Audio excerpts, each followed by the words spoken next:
I thank ArabNet for arranging it. So it's great to be here. I just wanted to share with the entrepreneurs, specifically, our journey so far at MarkaVIP and share some interesting insights with you. I will go back as early as 1998. I was in Silicon Valley, which is the best time to be there. I had just turned 19, got married without my parents knowing, and I had so much energy. This was probably the best decision that I made when I was 19, getting married. Although I'm not sure if my wife feels the same way after 4 boys and 1 year at MarkaVIP. But it was a good decision because I took responsibility very early on. I needed to put food on the table, needed to put myself through school. It was a very exciting time to be in the valley. So many startups were springing up every single day, new technologies, and I basically went on and working for many different startups. I didn't stick to a startup for more than 6 months because it was just such exciting times. As I mentioned, new technologies were coming out, new companies, new e-commerce revolution really started taking off in the United States. But again, I wanted to do everything at the same time, all the time. There was not enough hours in the day. There was not enough days in the week. Wanted to learn about all the new stuff that's going on in the valley. And worked, as I mentioned, for some of the leading e-commerce brands in the valley, and then ended up working for Zazzle.com. This was really a breakthrough for my career. Zazzle was an amazing opportunity for me because I was number 4 there, and I had the opportunity to work with the founders at such an early stage. I was given complete autonomy. I wasn't given tasks. We just needed to launch this great website we believed in so much. So it was really a life-changing experience for me. I put in regularly 14, 15, 16-hour days and spent very long nights at data centers. This is actually a real photo from, that I found on the Zazzle website under the About Us page. This is me in a data center, 72 hours of no sleep, trying to resuscitate an HP server that was supposed to solve all of our problems. So, after having such great experience in the valley, I thought it was time for me to do something more challenging, something more daring, and do something where I can have a big achievement. So I decided to move to the Middle East, and I thought to myself, we have oil, we have money, it's going to be easy to raise money. Worked a little bit in Dubai, came up with some ideas, started pitching to different Arab VCs, but found out that there was actually no money in the Middle East. Half of them laughed at me, the other half never responded. So we ended up taking $500,000 from some Belgian guy. This is Barend, he's my founding investor. He's also a member of our board. This was the first time that we started working with a serious VC. He came to Amman, and he was very impressed with our operation, but he was equally paranoid about the setting. We were in Bayad al-Wadi al-Sir, which is an industrial town with mechanics and woodworkers, and he really couldn't tell whether there's entrepreneurs there or startups. So I'm pretty sure he thought it was some front operation. So we had $500,000 in cash. Some guys around the table said, let's just go on vacation. And more reasonable guys said, let's start a real business. So I said to myself, why don't we do both? And that's what we did. We took a vacation and we went to Turkey. This picture is of our first shipments that came from Turkey, and this was at Sidar's office. We thought that the best thing to do was to start sourcing from Turkish suppliers because they were already optimized for the e-commerce business model. They had the virtual merchandising, they had the photographs. However, we didn't have, we needed to pay them locally, and we needed to ship to a local address in Turkey. So that's when Sidar Shaheen came to help us, the CEO of Peak Games. He gave us a credit card, and we used his father's office to ship all of our products. And then by December, we were making 40 orders a day. We were showing the investor that we were gaining momentum. We decided to launch Lebanon. This is a photo in our Amman office. We realized later that there was no heating in the office at all. So as you can see, everyone is wearing jackets. So we created a quarantine room where all this, you couldn't not show up for work. You had to come to work. So we created a quarantine room where all the sick guys stayed, and we celebrated the launch of Lebanon. And as I mentioned, we were gaining real momentum, but we were also burning money very, very quickly, and we were close to running out of money. So we decided that to go to the Belgian guy again, because he was willing to give us money anytime we wanted. However, at this time, we didn't want him to have too much control over the business, so we decided to bring more people to the table, and that's when the Arab VCs actually invested. We raised $3 million. And then we launched the GCC with the extra money that we had. It was a good decision to start in Jordan and Lebanon, first because we didn't want to spend too much money in Dubai. As you know, salaries were very, very high and rent was very high. But it was good because we proved to ourselves that we can make this business happen in the most difficult circumstances. Operating a business out of Jordan with customs and cross-border transportation issues and the legal system, it's very, very difficult. So it was a very good experience. And then we went after the low-hanging fruits in the GCC. In March 2011, His Majesty King Abdullah II visited us at the Oasis 500 event, and we thank Oasis for arranging that. We believe that Oasis is actually one of the leading lights for entrepreneurs in the region. Dr. Osama Fayyad is an investor in MarkaVIP, as well as a director of the board. His Majesty he did not believe that this business was being run in Jordan, started by Jordanians, out of Bayad al-Wad al-Sir. We were doing 150 orders per day in March 2011.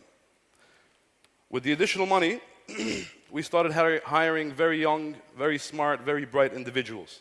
I didn't want to bring any fat cats to the company in the beginning because they came with a lot of inefficiencies. They came with a lot of processes, too much politics. I focused very much on hiring very young people. The average age at my company is 22. And that's primarily because of Pamir and myself. Otherwise, it would have been younger. So at this rate, in April 2011, we were generating 200 orders a day. As you can see, we grew very fast. And to embrace this growth, we needed to scale. Very few companies are able to scale beyond a certain order level. So obviously, we needed to get out of Jordan because at this time, Jordan was not working out. And we were paying so much money in taxes. And then we decided to launch our warehouse in Dubai, which was a 15,000 square foot facility. But we also needed to make sure our employees, who were working an average, again, of 15, 16 hours a day, were incentivized. So we chose a warehouse that had a swimming pool on the roof. And you can only find that in Dubai, where you can take a nice dip during break. By this time we had 80 employees, and people were going nuts over MarkaVIP, absolutely mad. We had improved our products, we had offered many brands, and improved the quality of our merchandise. The result was that people got so addicted to MarkaVIP. As an extreme example of this addiction, our top customer at MarkaVIP to date, after 1 year, spent $130,000. The second best customer spent $75,000. And the third best customer spent $30,000. This is all within 1 year. And with this momentum, we were doing 600 orders a day, and we raised our Series A funding from Invus and Lumia Capital, as well as Barend, the Belgian guy. He even put in money at that time as well. So this is TechCrunch, Wall Street Journal covering us, and we basically exploded. We had reached 1 million members in January 2012, and we had offered over 1,000 brands on MarkaVIP. Many of these brands were first time offered in the Middle East. So we became a launching pad for new brands, for companies that wanted to come into the Middle East but didn't know how because they didn't figure out the market or were too afraid to set up a $2 million shop in Dubai Mall. They started using MarkaVIP to introduce their brands, as well as, of course, some of the more well-known top designer brands. We did this without doing anything extra. We didn't work on our CRM. We were constantly in fundraising mode, and all of this really was with a very small effort on merchandising and CRM and marketing. So we finally did something about that, and we launched our mobile site. Our CTO finally decided that it was a cool thing to do, and we launched it in February 2012, last month. And today, we're generating 25% of our revenue from our mobile platform. We decided to basically go all out after that, and we launched our Turkey studio. This is our actual studio in Istanbul. We were doing 1,500 orders this month in March, 1,500 orders per day. And we also decided to hire additional resources in Turkey, a whole bunch more people in the United States as well. This is our sourcing office. This is Ahmed in the middle. He's our VP of Business Development and the chief negotiator of the company. We also decided to hire more people in Dubai and many, many, many more in Jordan. We managed to create a fashion business where the ratio of men to women was 9:1. And today, the MarkaVIP machine after 1 year. We're at 255 employees. We've sold over 450,000 products on the website. 55,000 products alone were sold in March up until this hour. 1,750 products sold per day, or 1.5 products per minute. In 1 day in March, we sold $320,000 in 1 day in 24 hours. Unheard of in the Middle East. Actually, even unheard of in Silicon Valley at this stage. So, with all this growth, we are at cruising speed to reach $100 million in sales this year. This is the budget and this is the goal that we have. It's extremely challenging, but also equally rewarding. And just going to share with you some views from the website. So we've early on decided to take into consideration the norms of this market, the culture of this market.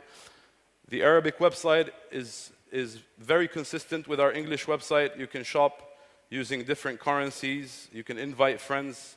And we started offering also local brands. So today we're dealing with abaya brands from Dubai, from Lebanon, Islamic wear brands from Turkey and from Egypt, as well as Syria. And we are really promoting this, and we want to make sure that part of the business is to enrich the local brands as well. So this is just a snapshot of our website, and this is a snapshot of our orders today. So we're at $137,000 in the past 24 hours of sales, a total quantity of 1,253. Our average orders are 130. And just to show you here, we're very we made sure that we had instrumentation very early on. This is the key to e-commerce, is to make sure that you can calculate everything, you can track your customer, you know where the customer is, you know where they're spending money, what browser they're using, everything short of what the customer is wearing, we collect that information. And this is very, very critical for the early stages in a startup. A lot of companies don't start thinking about ERP deployments and in-depth Google Analytics deployments until later on in the business, where we actually took a very conscious decision early on to make sure that we have that. So, for example, I mean, this is not a regular Google deployment. We actually spent a lot of time, over 3 months, fine-tuning the Google Analytics, and we added also some KPI dashboards that are very specific to our business. So right now you've got 678 people shopping on the website. And we also focused on social media because this was really the main driver behind our critical mass early on. Mainly we used Facebook. We have 354,000 fans on Facebook today. And just to give you some insights on the business, we can go over our insights here. So we're reaching around 2 million people on Facebook every week. And the viral reach is even more amazing, where on a weekly basis, we are reaching 280,000 people virally. And every day, we're generating around 1,000 to 1,500 likes.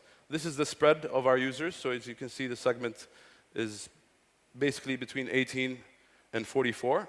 These are our top clients. So as I mentioned, it's really extremely challenging. We are industry experts in this field, but when we came to this market, we really knew nothing, and we had to adapt the business to this market. I want the entrepreneurs to know that there is an opportunity in the Middle East. There is an opportunity in this market, a very exciting opportunity. The numbers and the figures that you saw are actual. My board members are actually sitting here, so very real numbers. And the opportunity is even much bigger than what we're doing today. We believe that we're number one in terms of revenue, but we are also, again, very paranoid about some of the issues with the market. Payment methods, logistics, cross-border transportation, the COD issue. So we're not there, but we're enjoying the ride, and we hope to become a billion-dollar company by 2015. So the basic clear message from this presentation to the entrepreneurs is either go big very early on or go home. Thank you very much.